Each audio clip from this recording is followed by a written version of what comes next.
می‌ذاریم به کشور همسایه به افغانستان که آنجا تا محمد نور ولی بلخ و یک رهبر نیرومند شمال افغانستان با رئیس جمهور اشرف غنی امکانی پیوستن به حکومت را بررسی دارد.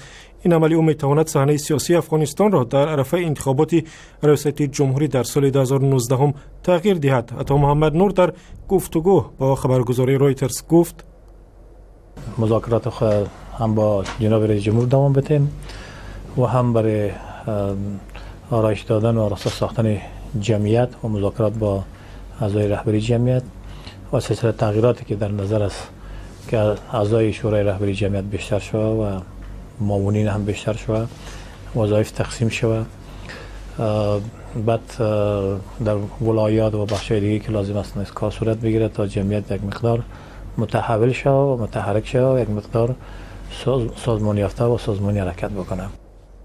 و کارشناسان میگویند موقع عبدالله رئیس حکومت اجرایی افغانستان و یکی از رهبران دیگر جمعیت اسلامی ضعیف شده است و عطا محمد نور میتواند در انتخابات سال 2019 هم رقیب جدی اشرف غنی شود.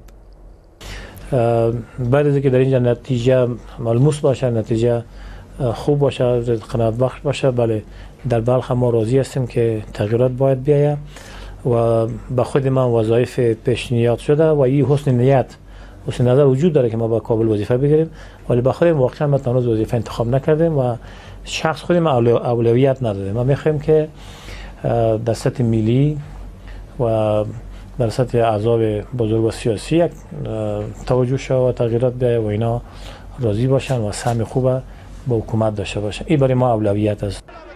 و خبرنگار رویترز می نویسد افغان‌های زیادی از ناکامی حکومت وحدت ملی و افزایش آشوب‌های طالبان نگران هستند.